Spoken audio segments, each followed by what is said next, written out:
James for the untouchable, true school sports. Let's go, baby. Bow! Be careful what you wish for because it can become a reality. Yeah. The untouchable True School Sports Empire proudly presents something the boxing games are missing. Hey, what's going on? It's your boy BT, and I came here to talk some boxing with the thousands of True School Sports subscribers. All right, so let's talk some Jaime Munguia because, Jaime Munguia just fought. He just fought, what is it, like a week ago, 2 weeks ago now, and it was a great fight. I think he did show his boxing IQ and his growth as a fighter against a very tough, very game, very determined, undefeated Eric Bazinian, a guy with a lot of amateur experience who can punch, and he was able to really pick his spots when he knew when to hold them and he knew when to fold them, like the old country singer says, and he was able to get a late stoppage late in the fight, and gets another win on his resume. So he's not wasting no time. Jaime Munguia has already announced, they've already reported his next fight, and it'll actually mark his fourth fight in boxing this year, which would now make him, he would actually now slightly past my good buddy Angelo Leo as the most active fighter at the championship level of boxing, because Angelo's had 4 fights in the last, like 1 year period, but it started in November of last year.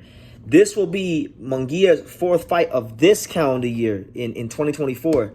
He fought John Ryder earlier in the year. Then he fought Canelo in the middle of the year. He just fought Bazinian. And now it's been reported that Jaime Munguia will close his 2024 by fighting none other than Ronald Gavril December 14th in Tijuana. Now, under normal circumstances, I would shit all over this. I would criticize it, but I don't think there's any reason to criticize this fight.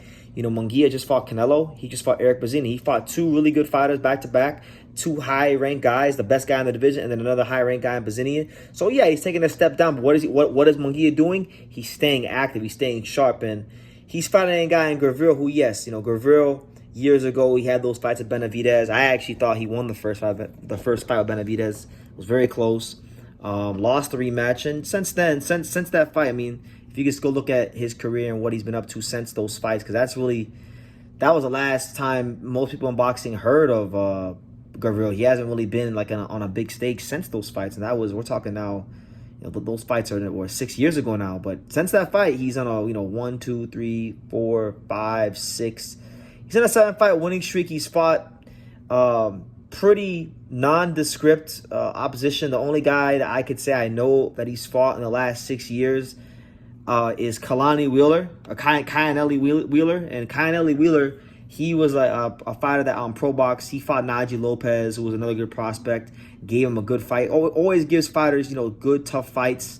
And Ronald Gavril barely scraped by Kayane Wheeler. So this is what it looks like on paper. It's a stay busy fight for Munguia to continue being match fit. For Gavril, this has got to be it. As far as, looking at his age, looking where he's at in the division right now, this has got to be his last dance at the top level.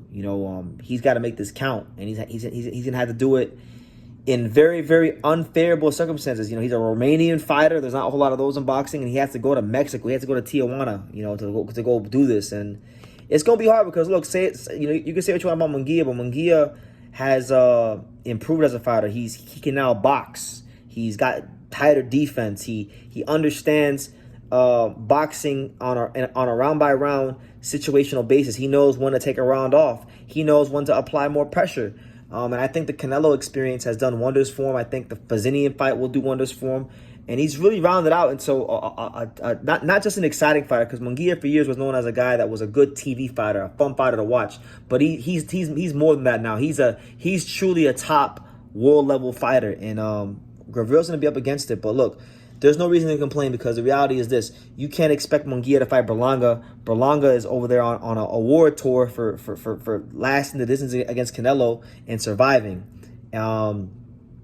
Berlanga is not going to fight Munguia to end the year. He's going to enjoy that Canelo money, so he can't fight him. As far as Caleb Plant just fought. They're not going to fight, right? So Diego Pacheco, he just fought. Maybe they could have did that fight, but he just fought as well. So I don't think any of those guys were going to fight Munguia so quickly. So Munguia's, I give credit to him, and I tip my cap to him. He's doing what the old fighters used to do. You have 2 tough fights in a row. You win one, you lose one. And then after you get to those 2 tough fights, now you back straight in with you step it down a little bit. You have your promoters pull you back a little bit. You fight a guy with a good record, you know, a guy that has some name value that people know that watch boxing, but a guy that's clearly past his best that you should beat, right? But you're staying active, you're staying match fit. So when you get the next big fight, now you're ready for all the smoke. So you know, I think Munguia should beat Ronald Gavril. I hope Ronald Gavril go in there and give it his best effort. You know, Gavril can fight. I'm not looking down on him. I'm not talking down on him. I'm just telling you guys the reality of the situation and where he's at right now. He has to come in here and had the fight of his life. And even if he has a fight of his life, because of what we've seen in Mexico, Munguia fights before, even that might not be enough, because Dennis Hogan beat the brakes off Jaime Munguia in Mexico years ago, and that wasn't enough. So, you know, good luck to him. Nail him to the canvas, and you'll revive your career. But anything other than that, you know, you're probably gonna lose. So, that being said, you know, 2025 should be a big year for Munguia. I would expect Munguia to fight either like a Berlanga or Diego Pacheco. Although I'll say this, I asked Eddie Hearn and Keith Conley again about Diego Pacheco against Berlanga, they don't seem in any rush to put Diego Pacheco in the ring with Berlanga, so I know they're not going to put him in the ring with Munguia, no matter how good Eddie Hearn talks it up. So I like Pacheco. I think Pacheco could beat Munguia, honestly. But you know, if they're not going to make the fight happen, it doesn't matter. But anyway, that's enough waffling around. That's the news, guys. December 14th, Munguia is fighting Ronald Gavril to conclude his 2024, which has been a active 2024. He is, in fact, right now the most active fighter at the championship level of boxing. Jaime Munguia, 4 fights in a year, doing it the old school way, doing it the way that great fighters used to do it. And you know what? This is going to give Munguia an advantage over a lot of fighters that aren't fighting as much as him. The experience he's getting, the looks he's getting. So credit to him and Fernando Beltran and Zanford Promotions for doing right by him after the Canelo fight. So yeah, let me know what you guys think in the comments down below. Make sure you guys take the time to subscribe. And like I say in every single one of these videos, you can love me or you can hate me, but I'm just a kid from Daniel. So until next time, take care, guys. Thank you for watching another video on the untouchable True School Sports Empire. I'm at the Boxing Hall of Fame out here in Canterfield, New York. And for more great boxing content just like this video, make sure you click and subscribe right over here.